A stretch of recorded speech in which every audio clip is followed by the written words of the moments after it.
자, 여러분 안녕하십니까. 자, 철학의 향해 89번입니다. 오늘의 주제는 재미의 본질, 그리고 아리스토텔레스의 모방예술론이라는 주제로 한번 설명을 해보겠습니다. 자, 일단은, 재미는 흉내내기에 있다. 자, 우리는 삶에서 재미를 추구합니다. 우리 인간의 삶을 보면 힘든 노동이 있습니다. 그것도 동시에 또 어떤 휴식과 오락이 있습니다. 자, 이럴 때 사람들은 모두가 다 재미를 추구합니다. 또 재미는 행복과도 관련이 있지만 차이점은 행복은 상당히 좀 장기간에 걸친 것이고, 자, 재미는 뭐냐면 순간적인 즐거움 있죠. 순간적인 웃음, 또 순간적인 감동, 쾌락. 자, 이것이 바로 뭐냐면, 자, 제가 어떤 강조하는 바로 재미있는 생활의 테마입니다. 자, 순간적인 웃음 있죠. 자, 웃음도 뭐 여러 가지가 있습니다. 자, 여기서 말하는 것은 주로 있죠. 연극이나 또는 영화 또는 드라마 등에서 말하는 그런 어떤 재미, 즉, 다시 말하면 어떤 연극과 영화에서 보는 그런 즐거움이죠. 결국 어떤 공연 예술의 즐거움. 이것이 바로 오늘의 주제인 것입니다. 자, 많은 사람들이 하루에 많은 시간들을 대부분 다 TV를 보내면서 소일을 하고 있습니다. 또 어떤 데 보면서 또 어떤 핸드폰도 많이 봅니다. 말이로. 자, 이처럼 그때 결국은 시간을 많이 보낸다는 거죠. 자, 그 이유는 현대처럼 이렇게 경쟁이 심하고 압박이 했던 스트레스가 많은 국가에서는 이런 어떤 그 웃음과 재미는 참으로 천금의 가치가 있다. 그래 보고 있습니다. 웃음은 정말 소중하다. 웃는 것은 또 알죠. 무슨 웃으면 복이 와요. 또는 뭐 웃으면 오래 산다 등등등. 웃는 것이 지금 현대인에서 가장 필요한 한마디 비타민입니다. 자, 그렇죠. 드라마, 연극 또는 TV, 연속극 등등 또는 뭐 소위 짤이요, 짤. 이것도 마찬가지로 짧은 동영상 화면 등도 이런 영상들의 본질은 모두가 결국은 현실을 모방하거나 현실을 뺏기거나 현실을 촬영한 데 그 본질이 있습니다. 자, 2번 모방의 의미. 자, 모방은 학습이자 재미자. 여러분 이거 아시죠? 옛날에 보면 개콘이 있었는데요. 개콘서트.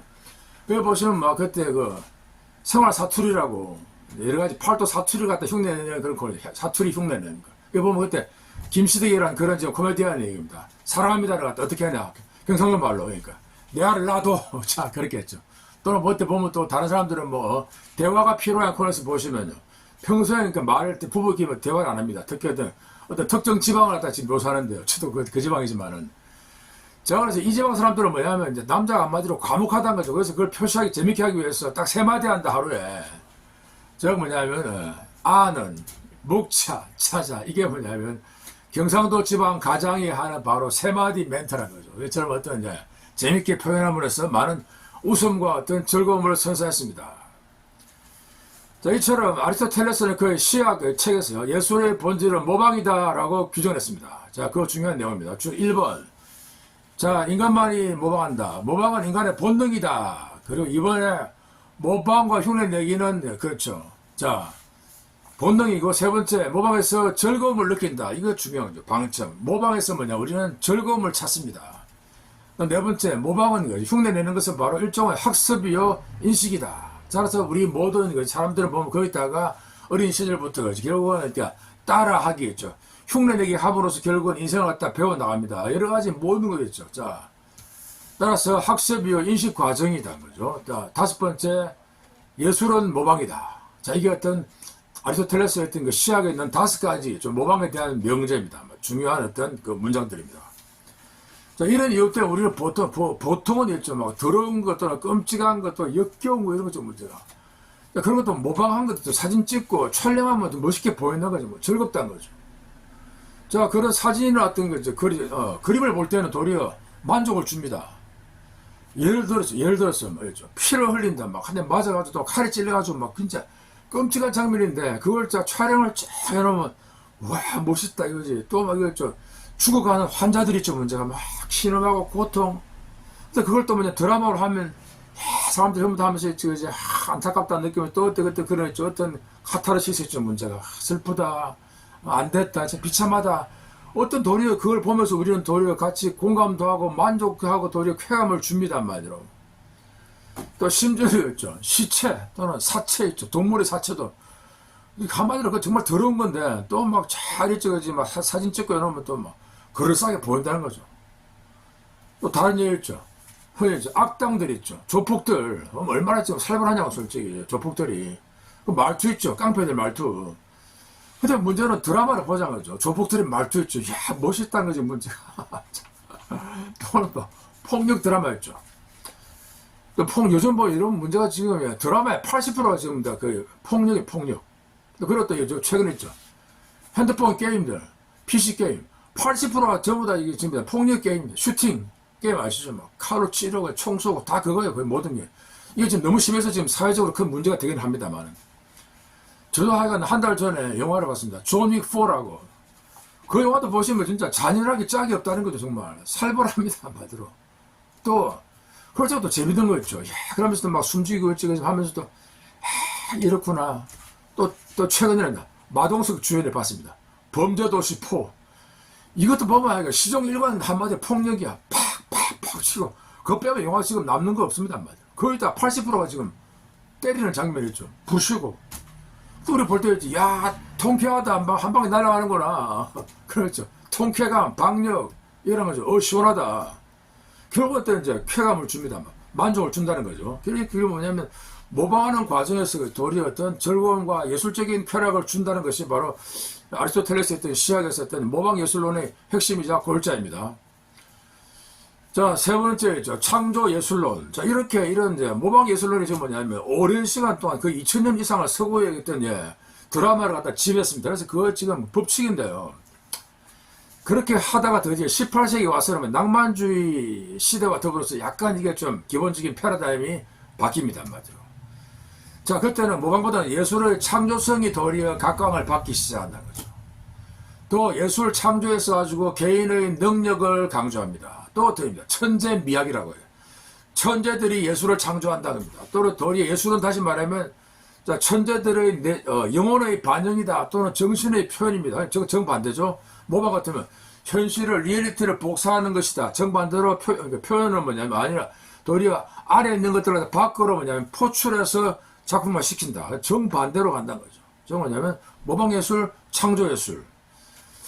자, 그러나 저 입장에서 볼 때 이렇게 모방과 창조는 이렇게 완전히 반대가 아닙니다. 대립이 아닙니다. 도리어 아리스토텔레스가 말한 것처럼 자, 이 예술은 단순한 모방이 아니라는 거죠. 문제. 그건 뭐 애들 알죠. 애들 막 아빠 그리고 이들이 예술은 아니지 않습니까, 여러분들. 그렇죠.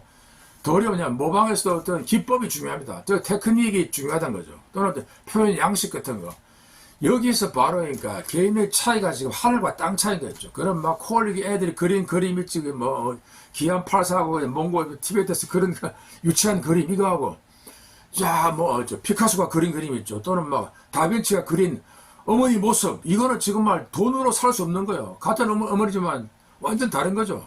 따라서 이게 바로 여기서 뭐냐면 자 그런 것들을 그렇게 예술적인 테크닉으로 처리할 때 뭐냐면 자 천하의 고전이 돼가지고 영원한 가치가 있습니다. 한마디로. 자, 따라서 우리는 결론적으로 했죠. 예술은 바로 창조적인 모방이다라고 하면 규정을 지었습니다. 자, 네 번째, 비극과 희극이 있습니다. 아리스토텔레스 이렇게 시학을 통해서 연극과 예술에 대해서 철학을 이렇게 정립을 했습니다. 이거 굉장히 다른 지금 테마가 더 많이 있습니다. 문제가. 오늘 때 극히 일부인 거 있죠. 다음에 더 하겠습니다. 자, 그렇게 미학 또는 그 예술 철학을 갖다가 성립할 수 있었던 이유는 바로 그냥 BC 5세기, 4세기경 이 고대 그리스 있죠. 아테네. 이 문명의 덕입니다. 그때 정말 온갖 그 예술과 그 건축과 그리고 민주주의가 꼽히던 시대라는 거죠, 문제가. 저희처럼 그 역사적으로 BC 5세기에 그 유명한 그 아테네의 민주주의 황금 시대 아시죠? 그 당시 지도자는 바로 페리클레스입니다. 그때 뭐냐면 온갖 그 이제 인류의 위대한 조각들이 지금 한꺼번에 다 나왔습니다. 또 이거 있죠. 고대 그리스는 비극 있죠. 트레지디의 고장이다. 유명합니다. 그래서 뭐냐면 소포클레스의 어떤 오이디푸스 왕 그리고 뭐냐면 안티고네 등은 지금도 상연되는 거지. 극단의 중요한 레퍼토리고 아직도 뭐냐면 많은 지금 계몽과 감동과 지금 막 이걸 주는 거지. 고전의 고전이라는 거죠. 문제가. 안티고네. 강추합니다. 자, 여기서 한 가지 그런데 이랍니다. 아리스토텔레스는 비극과 희극을 나누는데요. 비극은 이랍니다. 우리보다 훌륭한 사람들의 이야기다. 반면에 희극은 우리보다 못한 사람들의 이야기다라고 정의했습니다. 재밌죠? 비극은 뭐냐면 한마디로 훌륭한 사람들 이야기야. 예를 들어서 그지? 왕비, 공주 이런 사람 또 장군간 사람들 또는 신들도 나옵니다. 이들의 스토리란 거죠. 그 반면에 희극은 뭐냐면 찌질한 사람들 있죠. 멍청한 사람들, 주로 그렇고 웃기는 사람들 있죠. 이런 사람들을 갖다 그냥 묘사한다는 거죠. 여기서 한 가지 제가 사도를 붙이면요. 그렇다면 반드시 훌륭한 사람들은 반드시 비극을 끝이 날까? 그건 물론 아니죠, 문제가. 자, 훌륭한 사람들이라고 해서 반드시 그냥 마지막에 파탄이 올 필요 없지 않습니까? 근데 여기서 뭐냐면, 자, 비극이라고 붙인 이유는 한 가지 그 사연이 있습니다. 그건 왜냐면 그리스 비극의 특징인데요. 자, 그리스 어떤 드라마를 보면 항상입니다. 반드시 필연적으로 충돌하는 두 세력 또는 두 인물의 어떤 그런 갈등이죠. 그래서 반드시 이들은 뭐냐면 파국으로 지금 결국은 멸망으로 끝이 난다는 거죠. 아까 했죠. 그 안티고네 그 드라마 걸작인데 이거 보시면입니다. 자, 두 사람이 있죠. 안티고네하고 크레온 왕이 있습니다. 안티고네는 바로 가족의 상징, 크레온 왕은 국가와 사회의 상징입니다. 근데 문제는 이게 때로 충돌이 일어난 거죠. 왜냐하면 그때 안티고네 오빠인데요. 이 오빠가 지금 결국은 조국을 배신하고 자, 적국에다가 나라를 팔려고 했습니다. 다시 뭐냐면 결국 매국노가 된 것이죠. 그래, 그때 그 크레온 왕은 국가를 보호하기 위해서 누구라도 자, 이 사람은 반드시 법으로 만들었습니다. 매국노는 반드시 뭐냐면 채용을 하고 그리고 장례식을 치를 수 없다. 그래서 그 시체는 반드시 들판에 던져서 그냥 짐승들이 밥이 되게 만든다. 라고 지금 법을 통과시킨 거예요. 전부 다 했습니다. 국민들도. 그렇다 지금 우리 죽을 판인데. 근데 문제가 아까 했죠. 안티고네. 이번에 이게 아닌 거야. 내 오빠야 지금 친오빠란 거지. 그래서 뭐냐면 안티고네는 국법을 어기고 성을 밤에 몰래 빠져나가서 오빠의 시신을 수습을 하고 장례식을 치러줍니다. 결국은 이것 때문에 안티고네는 사형을 선고받고 결국은 죽게 됩니다. 이처럼 이거죠. 국가 사회와 어떤 개인과 가정의 그런 피할 수 없는 갈등 때문에 파국으로 지금 치닫고 있습니다. 다 이런 것 때문에 훌륭한 사람들의 이야기가 주로 비극으로 끝났다는 것입니다. 그래서 제가 볼 때는 이게 비극이라기보다 그냥 있죠.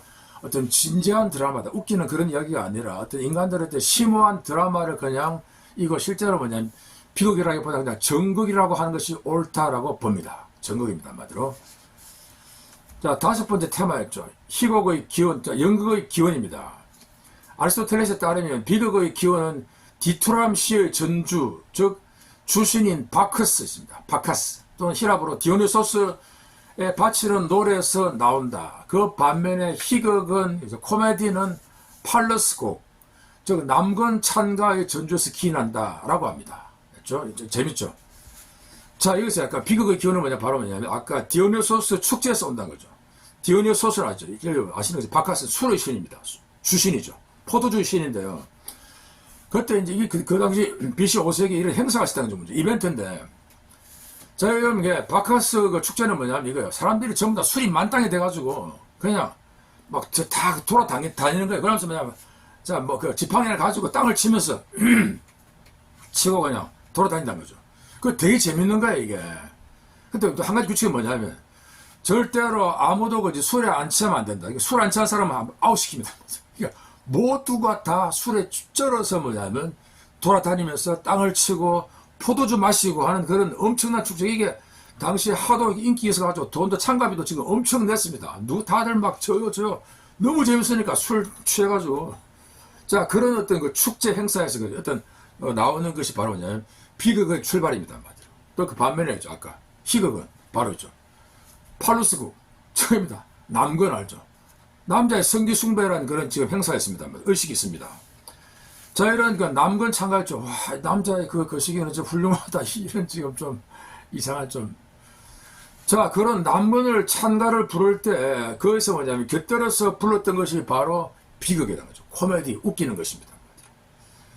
자, 그래서 이게 또 남건 모양의 동상을 세우고 거기다가 막 의식을 치르고 또 집단적으로 엄란한 행동을 합니다. 아시죠? 오르지라고 집단 성행위 등등등 또는 또 온갖 욕설 있죠. 이것도 막 하고 해서 결국은 스트레스를 갖다 완전히 풀어버리는 그런 어떤 고대 행사였고, 근데 지금도 이것이 지금 그리스에 지금 하고 있습니다. 문제가 어쨌든 간에.